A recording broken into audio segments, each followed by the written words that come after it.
Hello, everybody. My name is Carol Minkiti. My husband was Ifeanyi Minkiti, who passed away 3.5 years ago. And now the store belongs to me and my 4 children. And so we're so happy to have you here. We welcome you for a wonderful night of poetry, a full house, it looks like, too, and a wonderful introducer to the poets. So I just want to say that he bought the store 15 years ago after Louisa turned it over to him. And he just loved this place. He had come here for years, and he was so, and then he taught school at Wellesley College for 40 something years, but this was equally as important to him in his life. And he considered it really a sacred place. So enjoy yourselves tonight. And there's people on Zoom, so hello, Zoom people.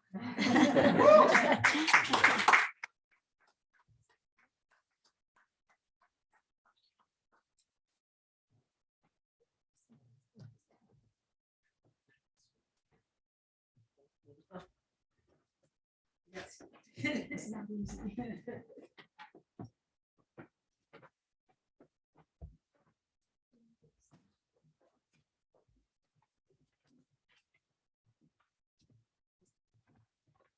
Okay.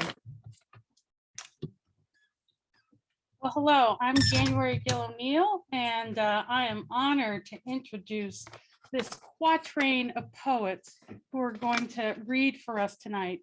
Oh, I can take the mask off. Hello. And if you were here, you'd know the packed house here is something else. So it's a good showing for people in poetry tonight. So I'm honored to introduce Suzanne Frischkorn, Susan Rich, Soren Stockman, and Jon Woodward.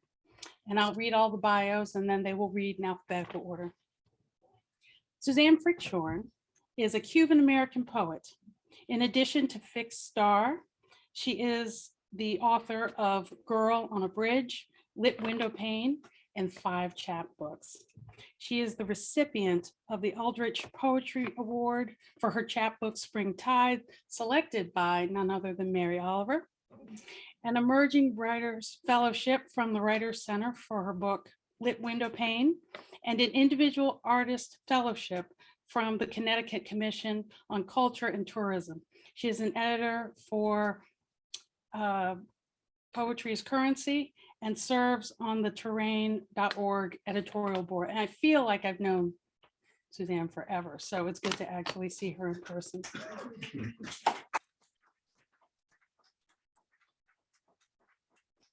Soren Stockman's poems have appeared in the Bangton Review, Columbia Journal, the Iowa Review, Michigan Quarterly Review, and the Penn Poetry Series. Also Southward Journal, Tin House, and Tupelo Quarterly, among others, and have been awarded first place in the Narrative 30 below 30 contest. Performance credits include Joseph Merrick in The Elephant Man at the Wings Theater, and Victor Pistachio in Bloodshot and Bloodshot, The Call, each part of an exponential festival at Target Margin Theater. Elephant by Foreword Books is his debut collection of poems, and we are so excited that you are here. Thank you.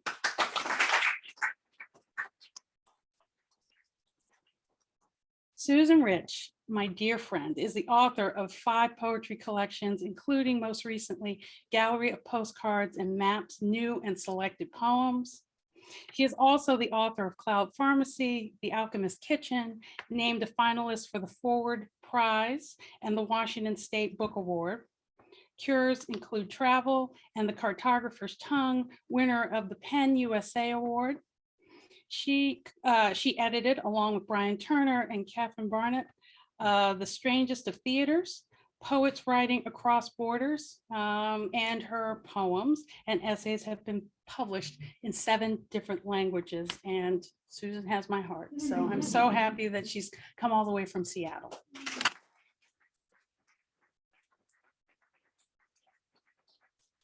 And Jon Woodward lives in Somerville and works at the Harvard Museum of Comparative Zoology.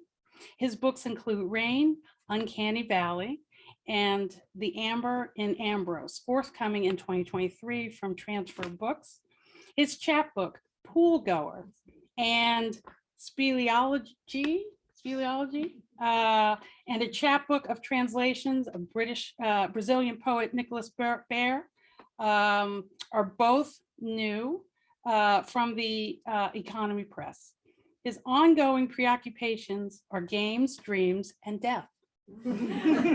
More projects and nonsense can be found at jonwoodward.net. We are so happy that you are here also. Can't wait to hear more about it. Thank you for the time welcome for all of these poets. Thank you.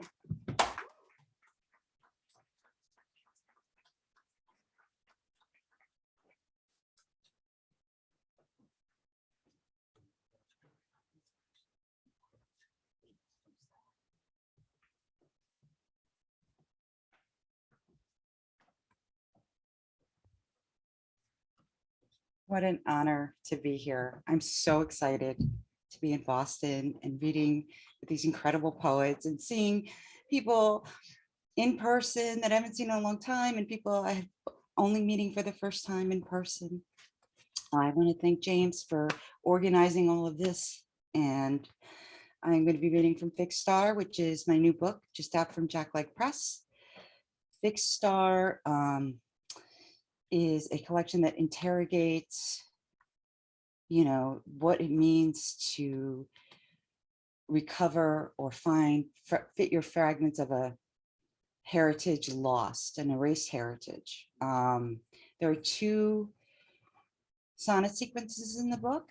I'm going to begin with 2, like the opening of the first sonnet sequence. It's called Cuban-American. I won't read the whole thing, but I'm going to be reading from it this evening. Cuban-Americans are these beautiful, colorful snails found only in Cuba. And that's all you really need to know for this poem. Can you hear me okay? Mm-hmm.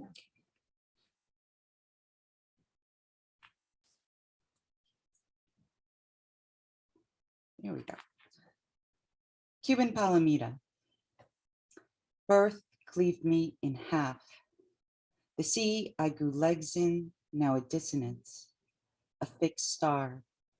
The Atlantic where I summer cannot diminish the dichotomy. This figurine, with its sash cinched by gold leaf, its delicate arm grafted with glue. It's the din of fiesta I hear on the boardwalk, that green button of memory. An earring tucked into an envelope found in a bureau with the scarves. Found in a bureau with the scarves, an imprint of identity, a single gold ball stud, evidence of cultural piercing, a lace dress, a first language, all myths once we moved north. Washed on shore, we lost our heritage. Sometimes it happens when you're standing. Watch yourself. Perhaps it's as effortless as drifting. The soft light of a street lamp on a November morning, taking the edge off the stars.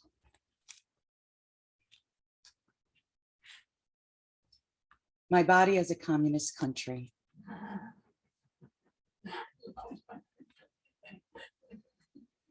Its betrayal totalitarian, skin dry as parchment, lit by the slightest brush.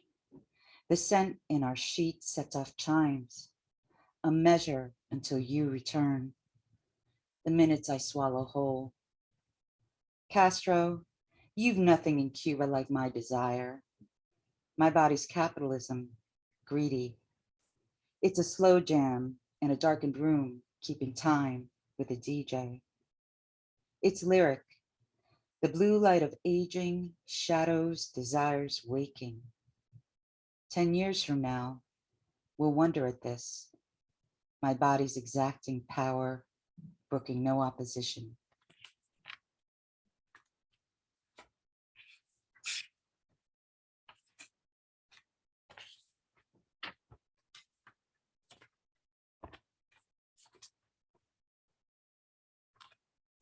what it means to be Cuban hyphenated.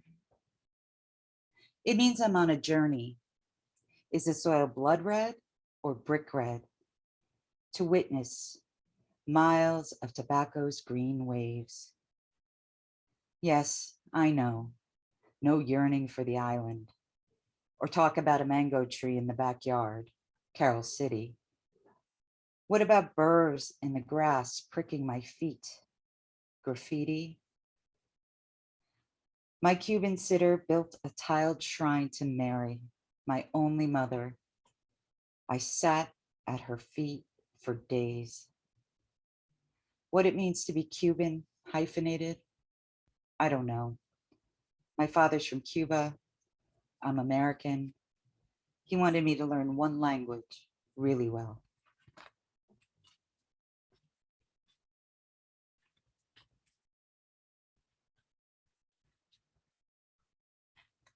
Nascent. The quest brought its own interstellar medium in the end. She was matter between stars in a galaxy of stars. The yoked constellations, capitalist and communist, rang bright on her skin. Fidel, is it cold in Cuba? She is nascent, still, because her body is here and she is not. A numinous zephyr lily of love, cloistral and cognizant, laminated to each star. Suzanita is but one stria here. The lathe is the sinew and the cloche terracotta. Entiendo. The royal palms have closed up shop.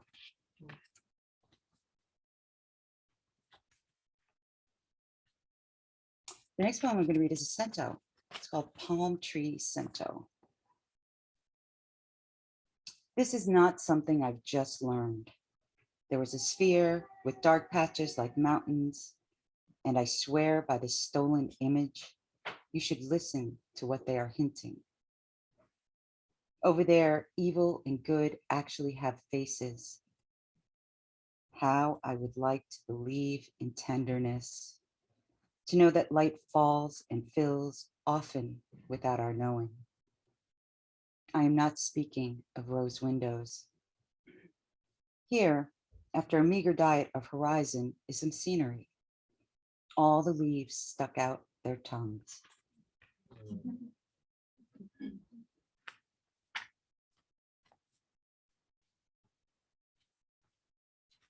These next two, 9 and 10, are also from Cuban Palomita.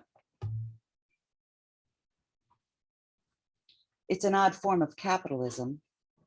In the stands, the man with his hands on his hips and his head tilted back searches for answers. People, man, they love hurting people. Whatever these women do, like others, they want to see the world.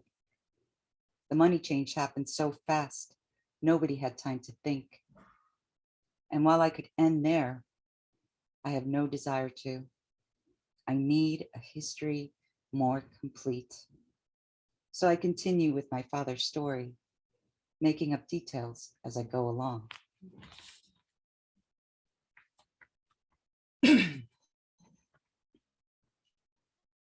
Making up details as I go along. I held my hands up to the generals. I walked around investigating the endless star, an empty net, the fish trapped inside the wind.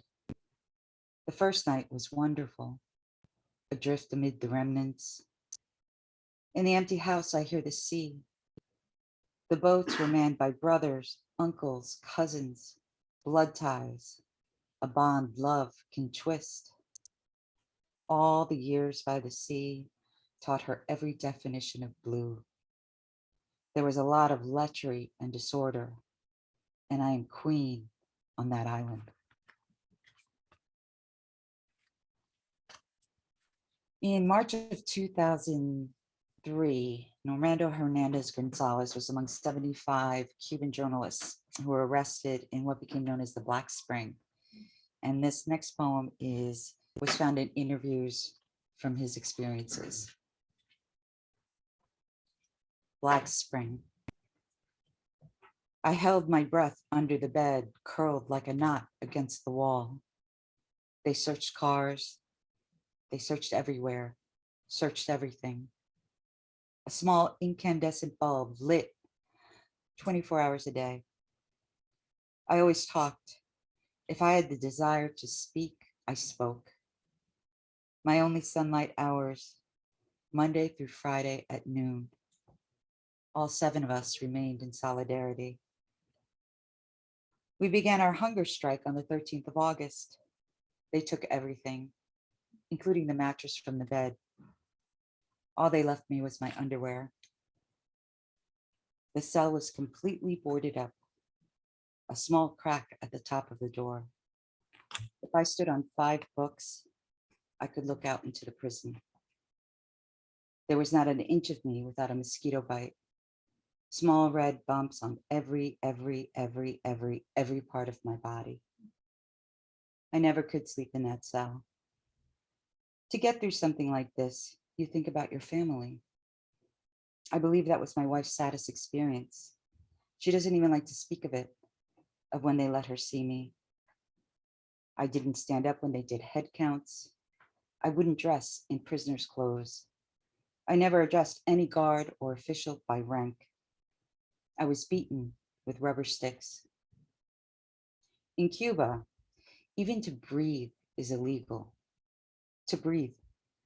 If you breathe the air and while taking it in, you don't praise the government, you are being unlawful. It's as if the sky and the earth are going to come together and crush you, and no one will notice it's happening. Leaving prison was like being born with experience. Everything I do is motivated by love. There are remnants that remain. I would like to forget, but unfortunately, I cannot forget. And this is how it is.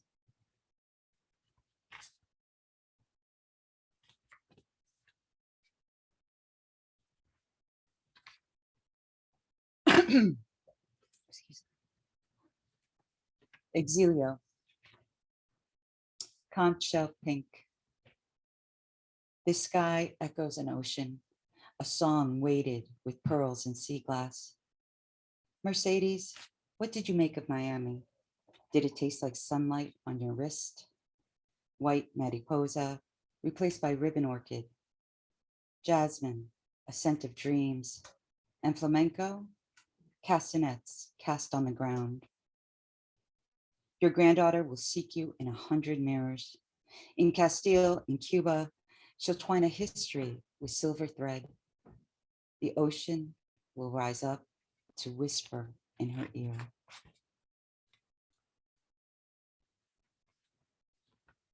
Spanish. Speak its measured notes. Recall the year long in paper. The cargo ship sent a single rolling wave. The sailors, take them off your fingers. Melodious. Listen, you cannot even name his brothers, and abuelas becomes a hymn.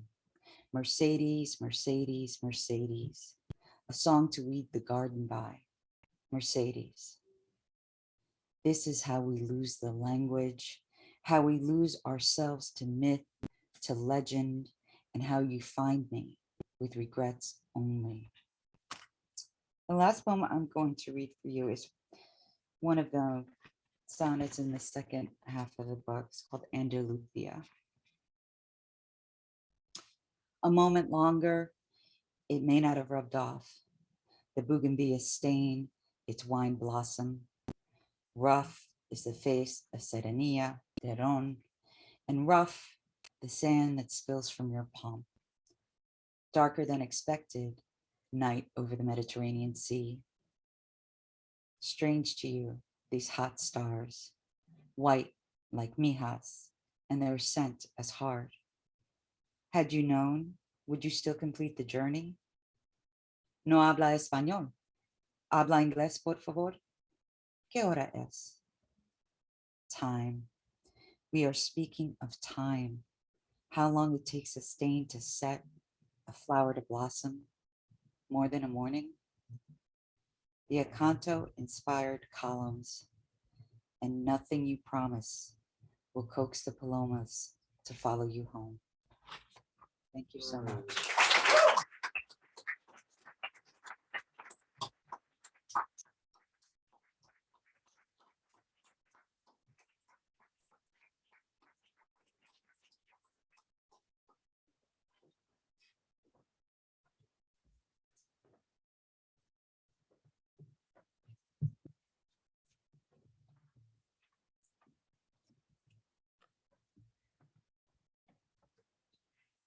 Good evening, everybody. Thank you so much for coming out. Thank you to James. Thank you to my fellow readers. It's a true homecoming. For 5 years, I lived around the corner from here, and every day on my way to work, I would walk by. And one day I got up all my nerve and I knew there was a book I wanted to buy. And I came in with my money in hand, and Louisa Solano was here, as was her dog. And I knew to say hello to the dog. And I asked for a book. And at the time, I've noticed things are rearranged. It was in that back corner on the top shelf, Elizabeth Bishop's Complete Poems. And thank God, Louisa approved. And she got it down for me. And from then on, when I was very brave and I had some money and knew a book that I wanted, I would come in and see her. And to be back here reading is really a dream come true.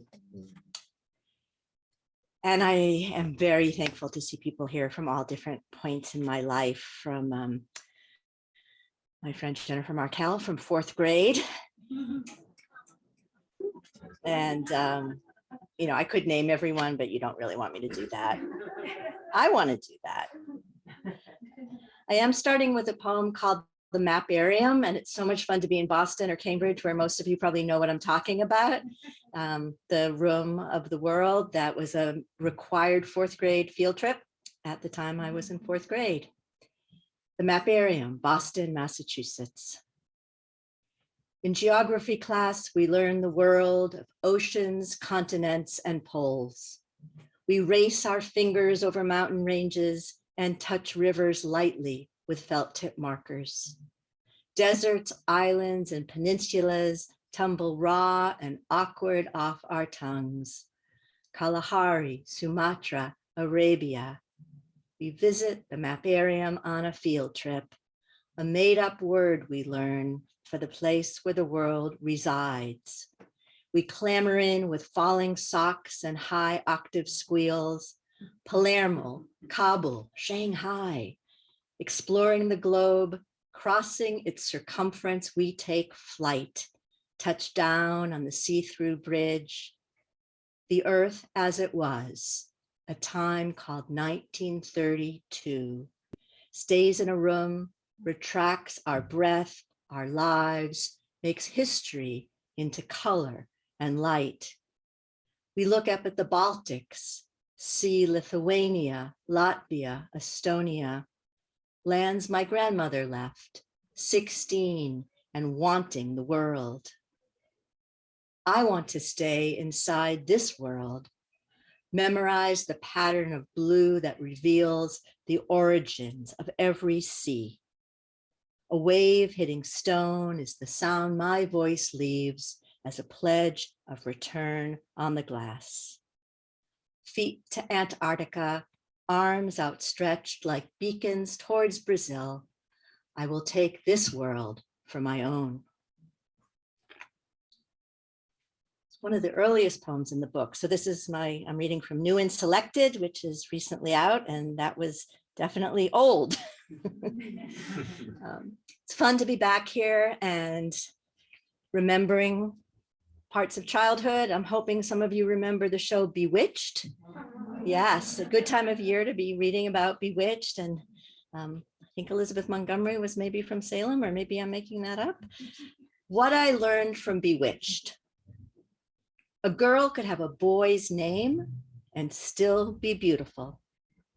Sometimes exchanges between husband and wife would be boring.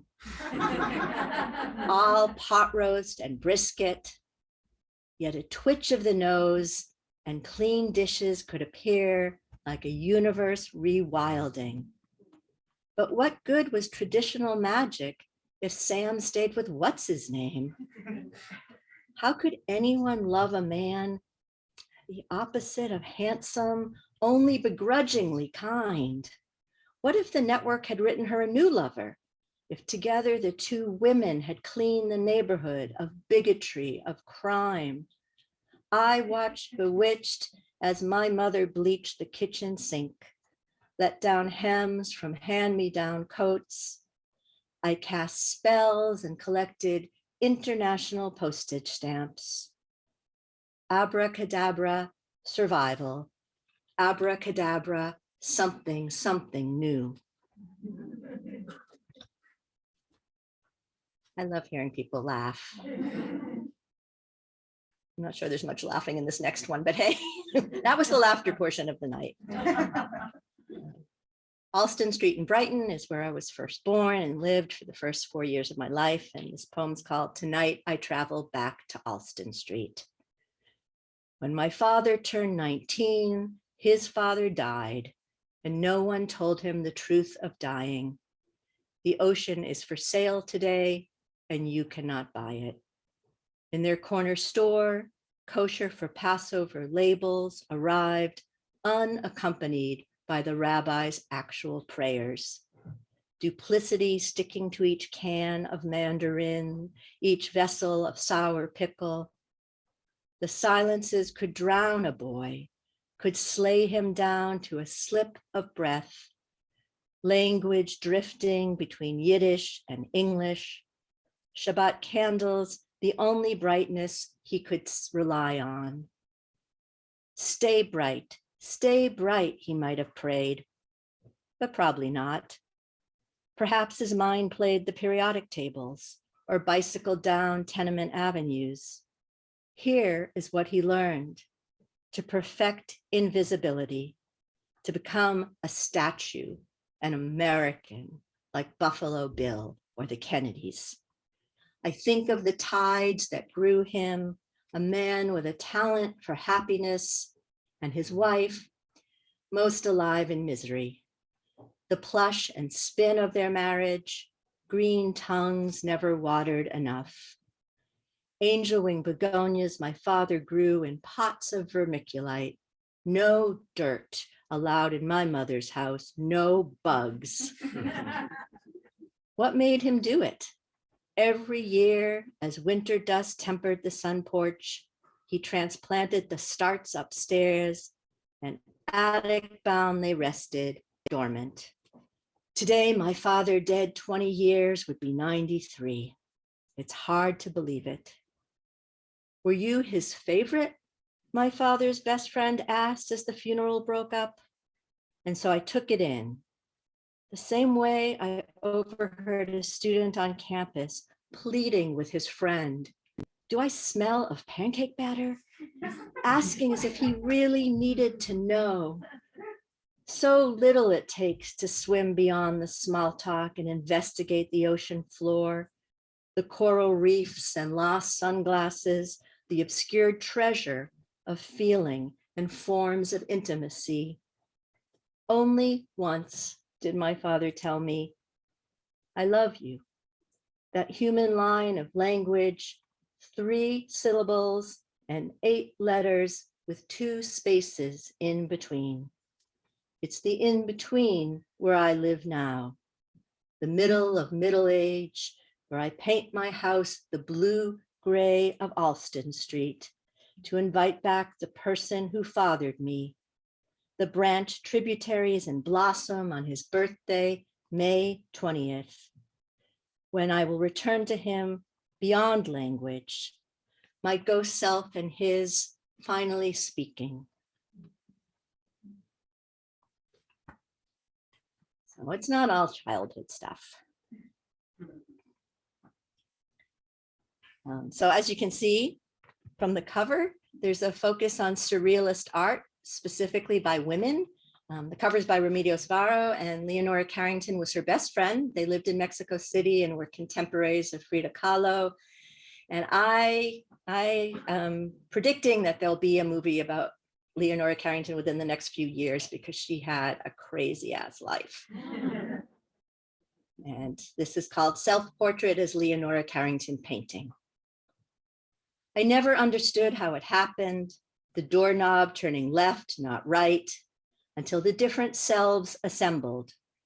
How I recognized myself in the blue chair, like a hangover of sky, complete with hyena and rocking horse, a kind of overworked alchemy that made the chair legs wear the same boots that I wore, painted with a delicate dab, 6 buttons up the side like soused constellations working after hours.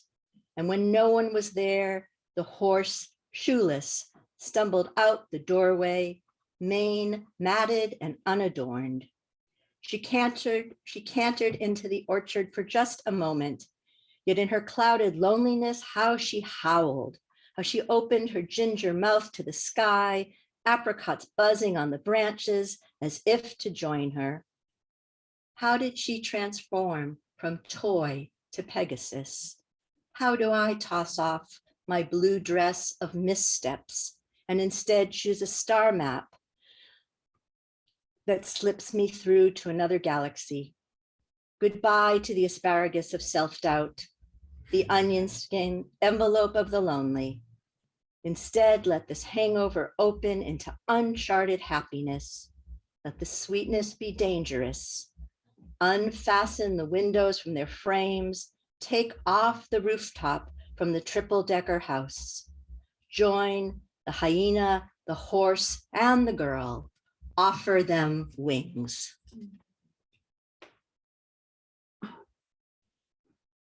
This is the 2-poem warning, 2 more poems. You might think I'm going to read the whole book to you, and that would be kind of a scary amount of time. Many poets in the audience, and I know some of you may have conversations with other poems in your writing. You may know the poem by Pablo Neruda, Tired of Being a Man, and this is a little bit of a conversation, tired of being a woman. As it happens, I am tired of being a woman, exhausted by the bathroom scale, the carnal ins and outs of who did what to whom. I am tired of rosehip serums that the persistent cat licks off, tired of chamomile face masks, my forehead iridescent as a lacquered carousel horse. I am tired of my country, tired of my feet, searching for husbands like commuters claim their train cars.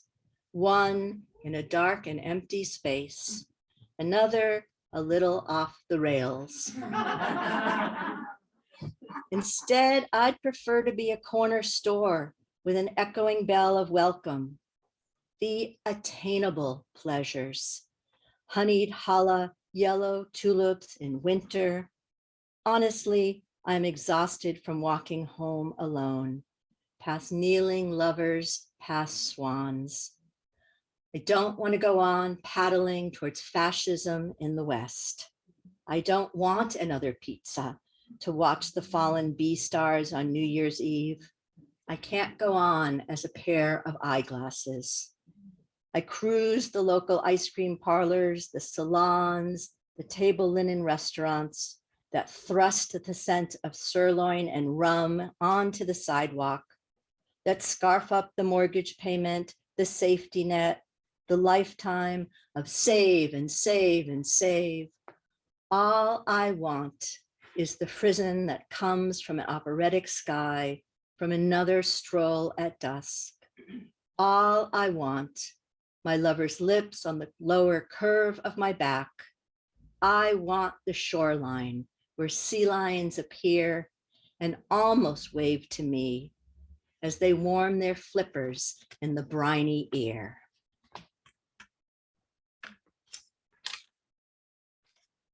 And this next poem, I'm going to read sections of. It's called Post-Abortion Questionnaire Powered by SurveyMonkey. And you can go online and find it. It's from my next book, Blue Atlas, which tells in a surreal way the story of a coerced midterm abortion. Do you feel reluctant to talk about the subject of abortion? In the center of the ceiling, a marigold weeps, or perhaps it's an old chandelier. Look, there is an otherworldly glow, shards illuminated in violet pink and layers of peeling gold leaf. Such minds at night unfold. Do you feel guilt or sorrow when discussing your own abortion? The cabbage is a blue rose, an alchemical strip show. They scream when dragged from the earth, only to find themselves plunged into boiling water. The narrative unscrolls from cells of what ifs and hourglass hopes. Have you found yourself either avoiding relationships or becoming overly dependent on them since the abortion?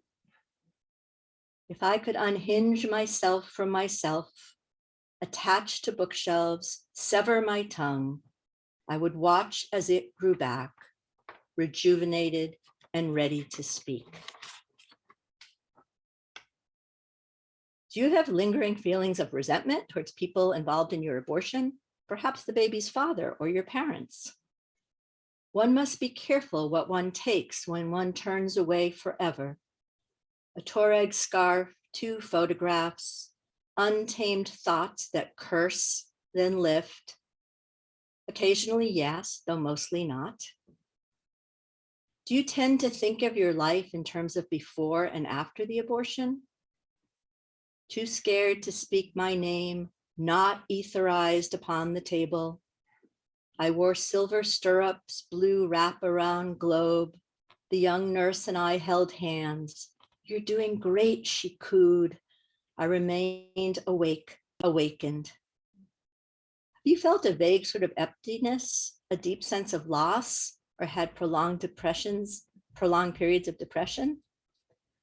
The sky no longer speaks to me directly. And the beautiful man, he has dropped through the floorboards, though sometimes he answers emails. Thank you, our family has survived the Paris bombings. Sincere condolences on your new president. Did your relationship to her concept of God or karma or fate change after the abortion? If my own voice falters, tell them I tried not to live inside the clock or under the skin of pomegranates. Does anyone escape her own story? Head-on collision, northeaster earthquake, the racist seeding of our own country? Are you bothered by certain sounds like machinery, coffee grinder, dustbuster, singer sewing machine? Also truck backfire, sparkler, the sharp scrape of chair legs, gunfire overhead, hand saws, the evening news, aren't you? Is there anything else you would like to ask? Why does Google Maps allow for blind spots? For example, the city of Zinder, Niger. Is it possible for one person to photograph each galaxy? To understand this bewilderment of light?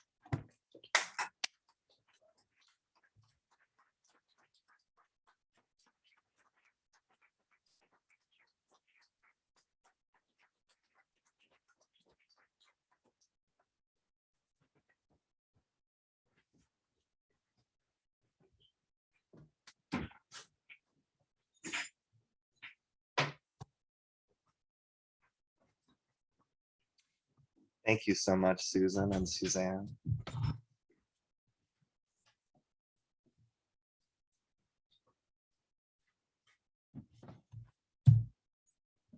Can y'all hear me?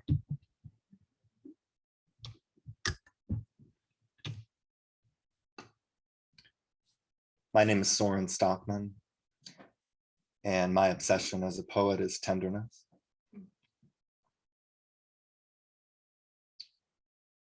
To be born.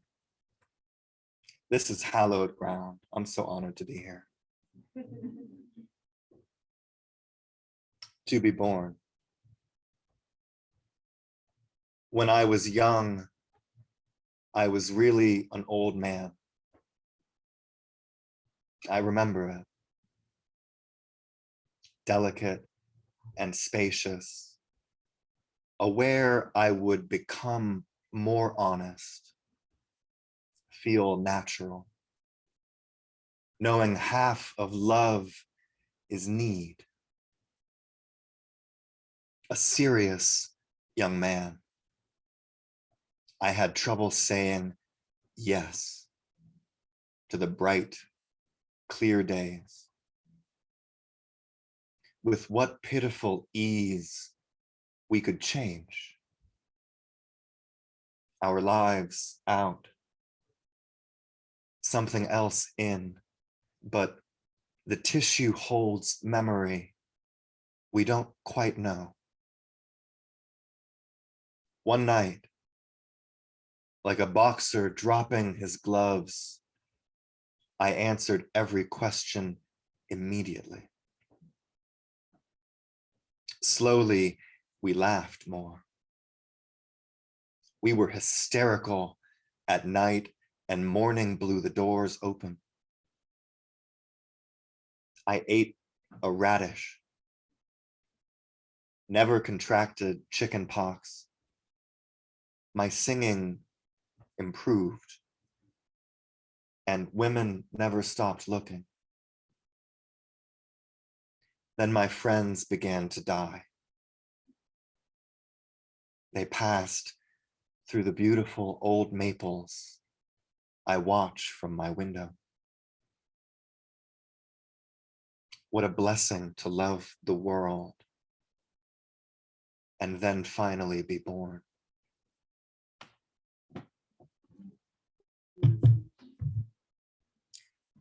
This is my first book. This book is called Elephant, and the name comes in large part from an experience I had, as January mentioned, performing the title role of the play The Elephant Man, which is based on a real person named Joseph Merrick, dramatized into a wonderful film by David Lynch starring Sir Anthony Hopkins, and written into for the stage by Bernard Pomerantz. The book is organized around a middle section in which Joseph Merrick speaks in his voice and then appears in the life of the poet. And on either side of that are sections revolving around various intimacies, be them sensual, familial, intimacy within and for the self. How two dragonflies, having circled each other and found each other ideal in unromantic terms, become attached midair and stop to alight on one lily or its stem and stay there together perfectly still. And once they have finished their unromantic ideal business, how one departs and the other remains, circling that lily a long time, as though looking for an other in place of itself.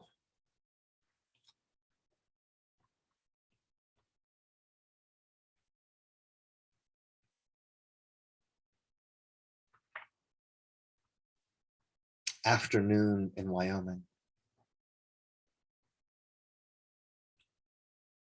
Deer have begun to cross the fields, which means it is the first of 3 times they will graze today.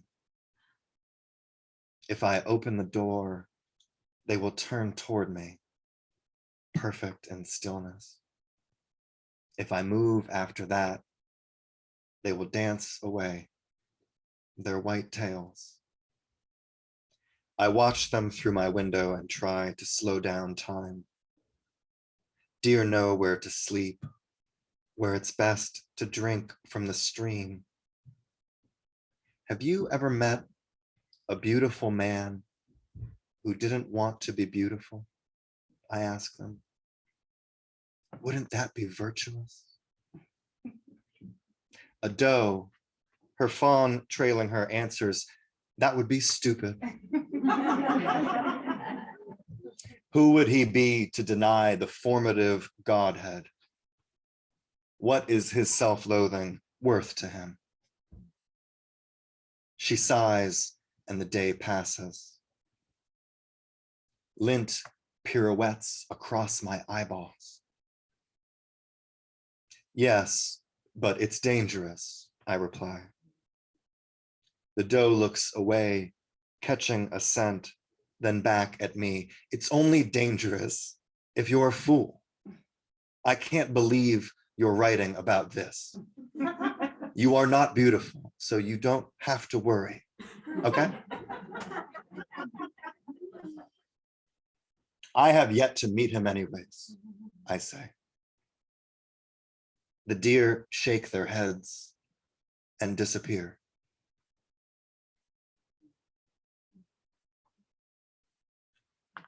This poem, in which I write as Joseph Merrick, is a bit of a longer poem. I'm just going to read an excerpt from it. And then two sections from the long poem in which he appears. I moved between the pillars on the stage to glimpse the pixies in the lights before me. I crept close to them and asked every statement as a question with the inflection up at the end like this. I am a performer and I like to speak with others if I can, with the effort clear and obvious behind my words.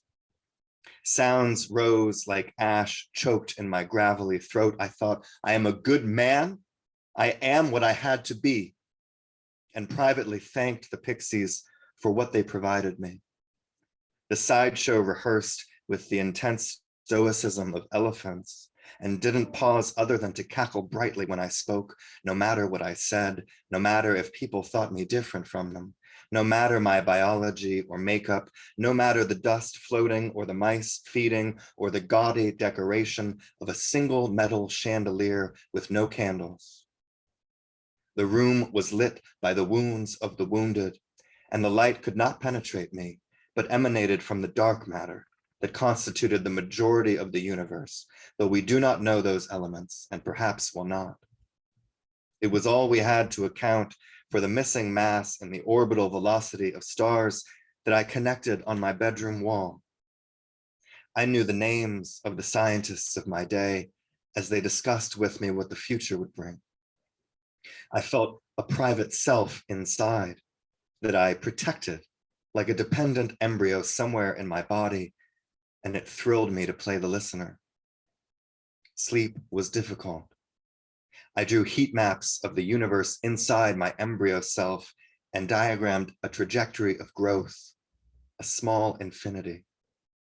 The embryo expanded like stars, feeding the universe enough to nearly burst walls of membranes and pulsing vessels, merging universe with embryo and changing them, erasing both. I actively avoided the concept of exorcism. I wanted no part of it to touch me or be touched by me.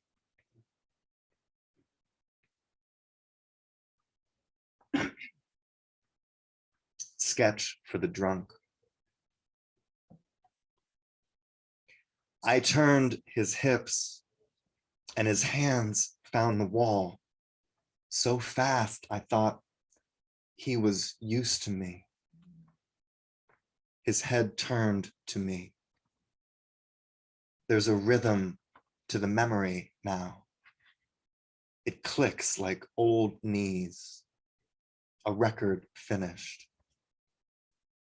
I go home, stand very still in my bedroom mirror, strip, my own hips turn, my hands find the wall, like anything stunned finds aloneness.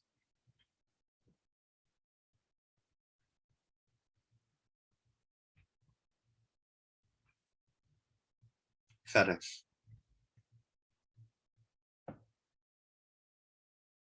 I want to be alone. A snake rubbing its body on the ground, tasting, I've loved you. I've loved you. like I've loved highways, the endlessness, or watching highways go by, pulling over to the side of the road, imagining you in solitude. Our tenderness exposed me, a shade that cannot please itself or any other. I see myself as Lucifer, lying in your bed. Heaven is the place I suffer. This is the room. These are the windows. I dig a hole in you. I jump. Here is the church. Here is the steeple. Shame on me. Joseph, sovereign faith in what is vulnerable. Dignitary of the rocks, my heart breaks against softening.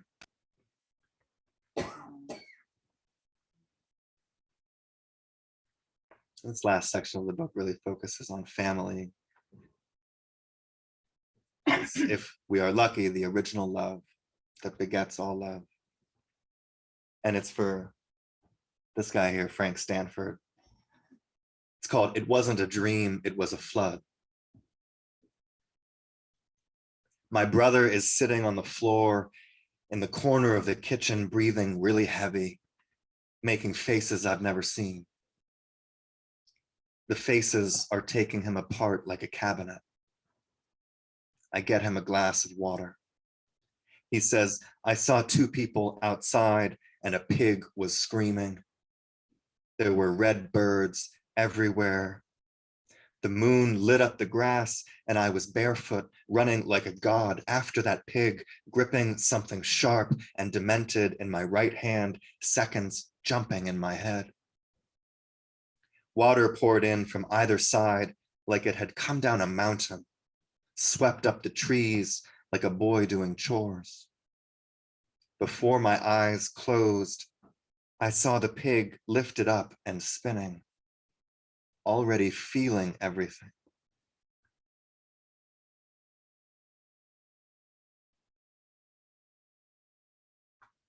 Got two more.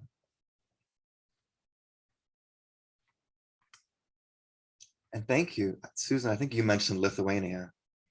I'm deeply attached to that place. And this poem is for a forest in Lithuania called Panarai, which was one of the great graveyards of World War II. It's a beautiful place. And when you're there, you just can't help but think these trees, this sky, these rocks, they've seen everything that humanity can do. It's called Nothing Moves. But this gold-stroked grass, wind in these trees whispering, white butterflies landing more and more carefully. The buried song, the song we are born from. Light brushing our bodies, cautious. We stand here, still here.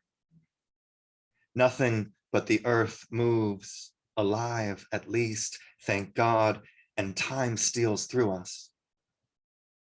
Nothing moves here, but what we can't see always thrashes. If we know how, if we can, we will bury this place in us. Careful, whispering what? Like dandelions, we grow toward light we never touch. Like everything that grows.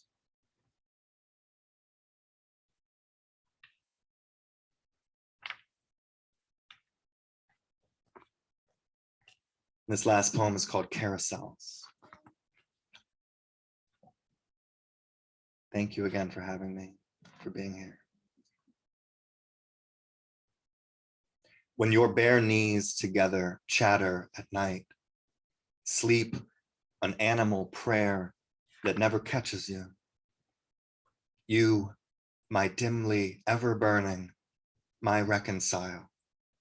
Say your own name as I would, as I do. As late as it may seem, it is early. We are all our own children. Some people will care for you. You need to let them. They will leave you, or you will leave them, or not. I promise your gentleness has already lasted so many lives. Remember the rain on the back porch. You were small enough then to catch all your blessings. I come from you as you come from me. Your journey is your own, and I am here now as your mother. Listen, when the sky opens, your burden is your blessing. Release it. And please care for yourself as you would your own beloved child. The beginning I love you from is everywhere. Thank you so much.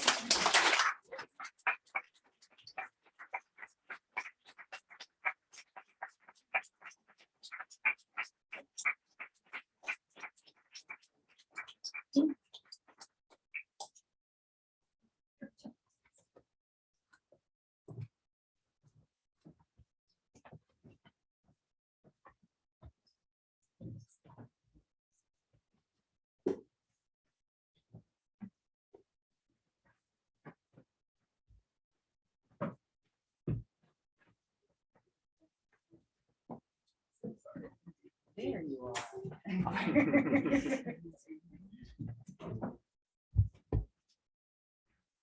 are. Thank you everyone for being here. As everyone else has said, this is amazing to see a room this packed with people and with words and stuff. This is amazing. I'm really thrilled to be here. Thank you to the three of you also for reading.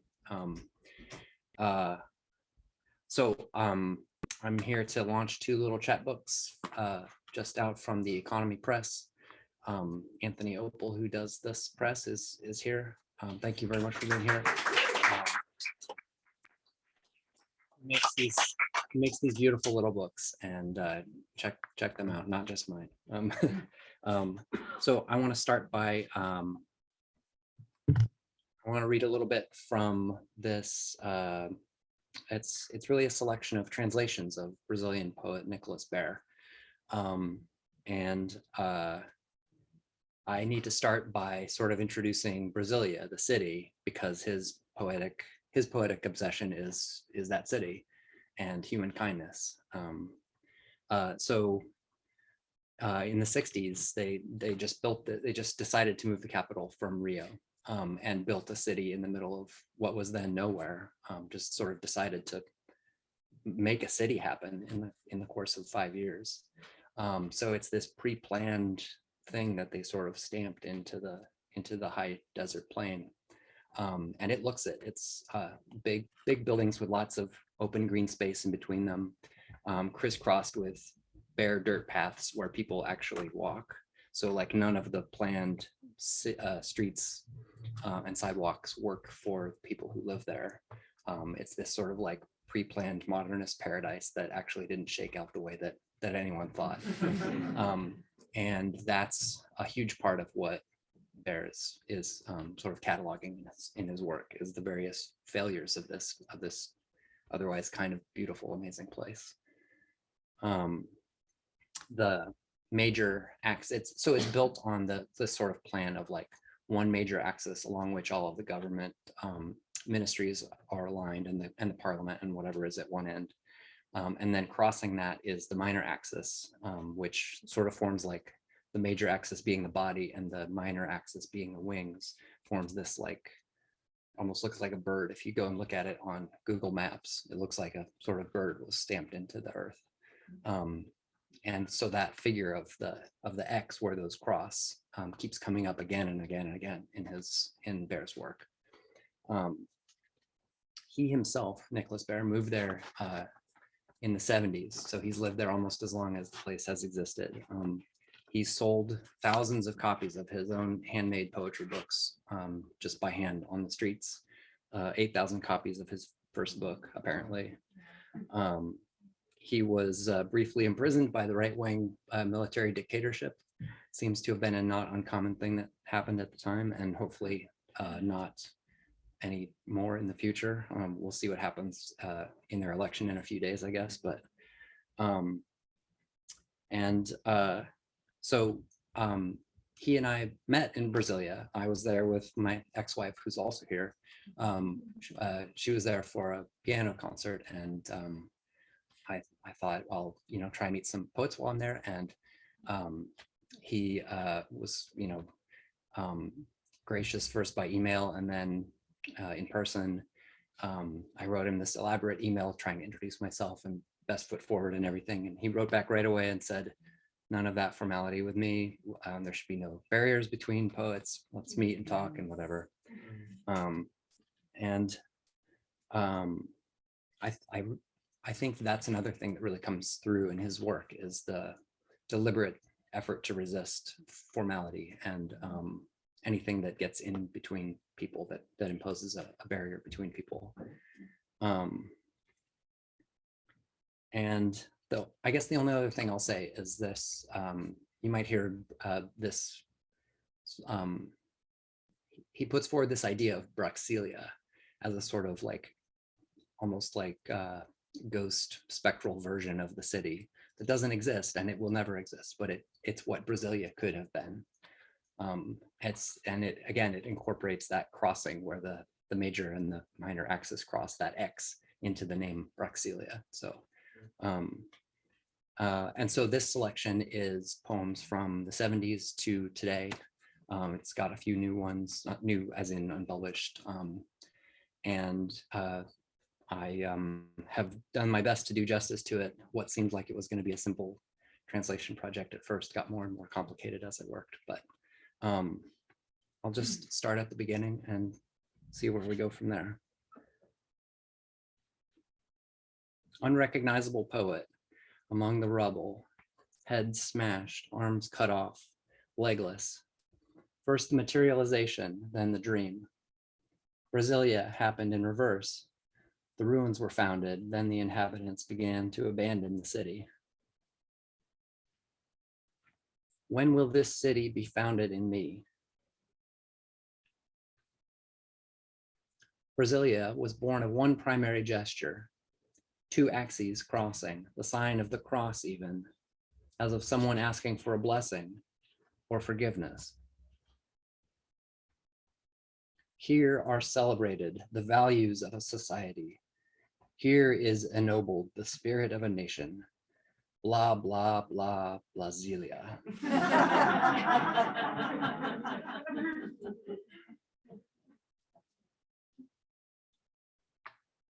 Sun, so much sun, too much sun. Underground passageway, clogged with light. Puddles of piss, abandoned shoes. Epes without flowers. Stars collapsing, right on time. The last trip of the feet. The skeleton bird flies over the mirror city and doesn't recognize itself.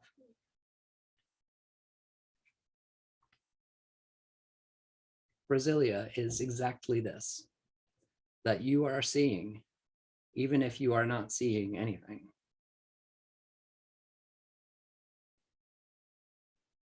To write about Brasilia is easy.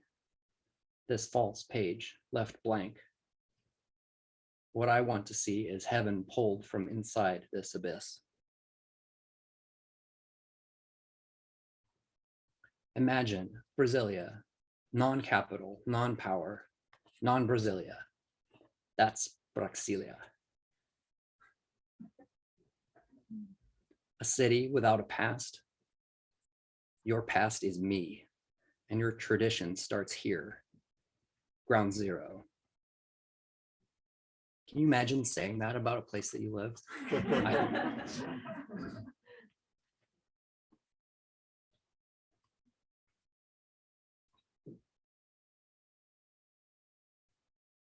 Viaducts without exits, apartments without doors. Your architectural qualities, my poetic defects.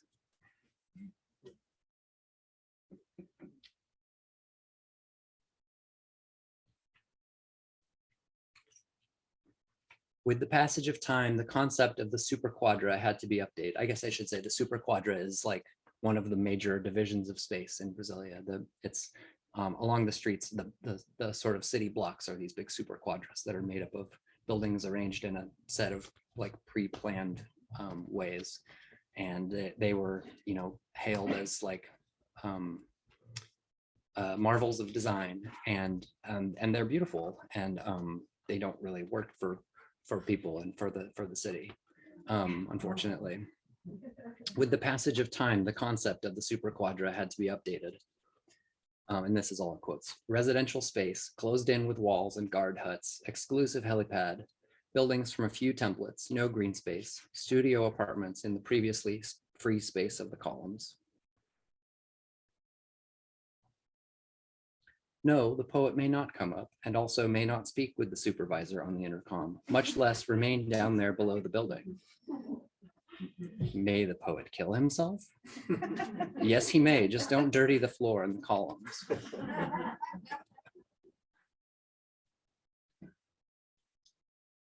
This, in a rare spasm of applying a title to a poem, this one is called Sad End. Then his poetry started to get kind of stupid. Reaming out bureaucrats is easy, even more so in Brasilia. And that whole Braxilia thing also sucks. Move the capital where? With what money? To make things worse, he began making poetry out of poetry, and that poetry obviously bored him. And he gave it up. Look at this example, for example.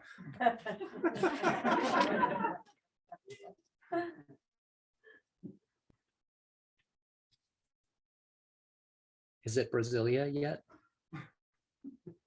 No, just the sensation.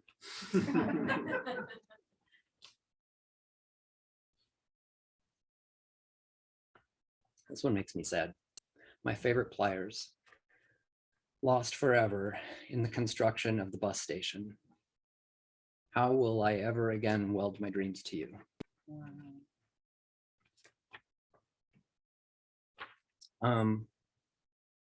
Everyone lines up to jump off the TV tower. We're a happy people because we know what we want. The last thing that I want to do in Brasilia is to die.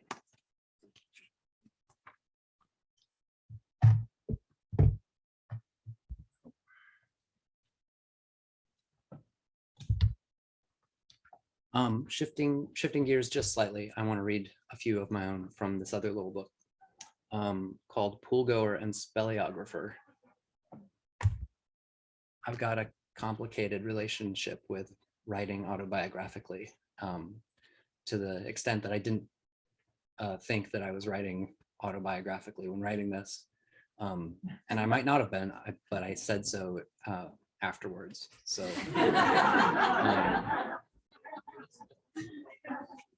so that's, yeah.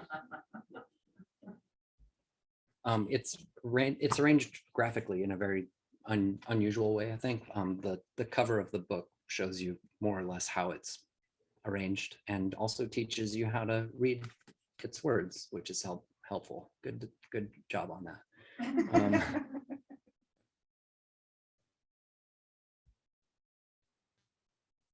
But writing it was a slow process, and it reads kind of slow. Autobiographer. It feels no shame. It bores his friends. It does reps. It does laps. Autumn leaves. Transient mutations. Spiraling synthetic sunlight.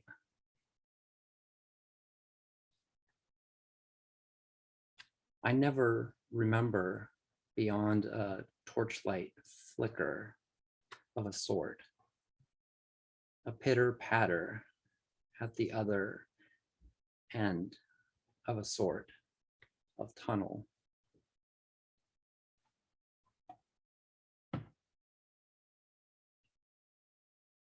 speleographer, mapper of pustules.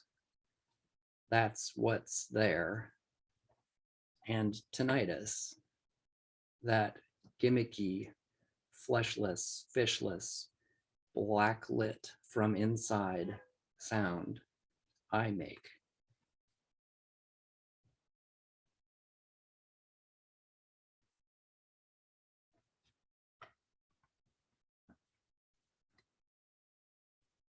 Pool goer with others, sunbathers, chlorine inhalers, laughters.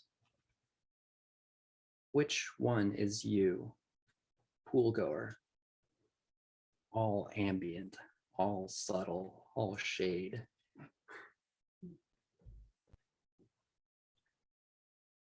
Well-wisher, blabbermouth, lazy bones, accessorizer, lotus eater, player of the game, binge watcher, attention seeker, busy body, doomsayer, pool goer. Why bother? Experimenter, gumdropper, candy maker, taffy puller, gobstopper, dead center. That's it. Thanks.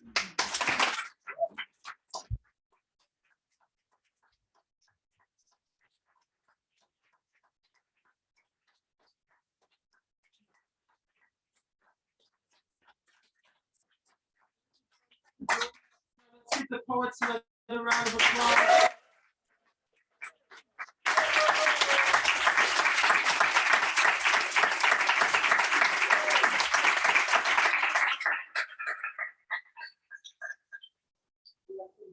Now, poets will be signing books. Please stick around, and if you could please put your chairs up against the wall, we would be grateful. Thanks for coming. Thank you, Jane. That was wonderful. Really enjoyed it.